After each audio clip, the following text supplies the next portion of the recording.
नाज़रीन, अवामी न्यूज़ में खबरन जो सिलसिलो जारी है। इन वक्त असीं तव्हांखे खानवाण खां ख़बर ॾींदा हलूं त खानवाण में अवामी न्यूज़ तरफां मुक़रर कयल ثقافتي ॾियारे जो तैयारियूं अरूज ते आहिनि। खानवाण वासियुनि तरफां ثقافتي ॾियारो भरपूर नमूने सां मल्हाइण जो अज़म, जॾहिं त गवर्नमेंट हायर सेकेंडरी स्कूल खानवाण में ثقافتي तकरीब रखी वई ऐं इंसानी ज़ंजीर ठाही वई। शागिर्दनि तरफां क़ौमी गीत ते रक़्स कयो वियो। अवामी न्यूज़ तरफां मुक़रर कयल 1 डिसंबर ثقافتي ॾियारो भरपूर नमूने मल्हाइण जो अज़म, जॾहिं त मून स्टार पब्लिक स्कूल खानवाण में ثقافتي तकरीब रखी वई, जंहिंमें सहाफ़ी बिरादरी ऐं सियासी समाजी धुरनि वॾे अंग में शिरकत कई। जॾहिं त शागिर्दनि तरफां टेबलोज़ पेश कया विया ऐं मून स्टार पब्लिक स्कूल खानवाण जे हेडमास्टर तौफ़ीक रहमान कुंदर तरफां आयल महिमान खे अजरकूं पारायूं वयूं।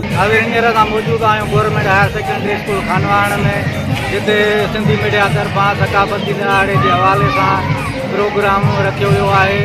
अचो त हिननि उस्तादनि हेडमास्टर ऐं शागिर्दनि खां पुछूं था त हुननि जी छा राय आहे। ثقافتي ॾियारो भरपूर नमूने सां मल्हाईंदासीं। अवामी न्यूज़ जिंदाबाद, टोपीअ जो रख जिंदाबाद। मुक़रर कयल ثقافتي ॾियारे भरपूर नमूने सां मल्हाईंदासीं। अवामी न्यूज़ ॿियनि चैनल जे मुक़ाबले में बहितरीन कमु करे रही आहे। अवामी न्यूज़ जिंदाबाद।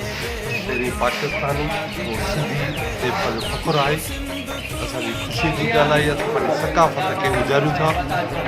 इन लाइ असांखे वधि में वधि ख़ुशी। असां अवामी न्यूज़ जे सभिनी नुमाइंदनि जा ख़ासि करे हिन खानवाण जे हिसाब सां जेकी कुझु हिननि ख़िदमतूं सरअंजाम ॾिनियूं ऐं हिन ॾिहाड़े खे मुनासिब नमूने सां मल्हाइण जेकी बि हिननि कोशिशूं कयूं उन जा बि असां वाखाण जुगा आहियूं। अलाह हिननि खे इन मौक़े जे ऐं हमेशह हिन खानवाण जे हिसाब सां जेकी कुझु मसइला आहिनि ऐं उन्हनि खे उजागर करण में जेको हथु थियो आहे हिननि खे अलाह अञा वधाईंदो। असां घुराईंदा आहियूं अवामी न्यूज़ चैनल वारनि जा जंहिं ثقافتي ॾियारो असां सां गॾु मिलायो ऐं असांखे यादि ॾिजाइण आहियो। वॾी महिरबानी अवामी न्यूज़ वारनि जी। ऐं अवामी न्यूज़ वारा ज़बरदस्त कमु करे रहिया आहिनि। ख़ासि करे जावेद मला खानवाण जे मसइलनि सां असां खां VIP तावन करे रहियो आहे ऐं खानवाण जे हर मसइले ते आवाज़ उथारे थो।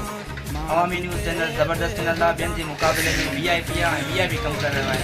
कैमरामैन बाबर मला सां गॾु जावेद मला, अवामी न्यूज़ खानवाण। वधीक ख़बरनि ऐं तफ़सील जे लाइ विज़िट कयो असांजी वेबसाइट awami news hd.com ऐं ॾिसंदा रहो अवामी न्यूज़ HD।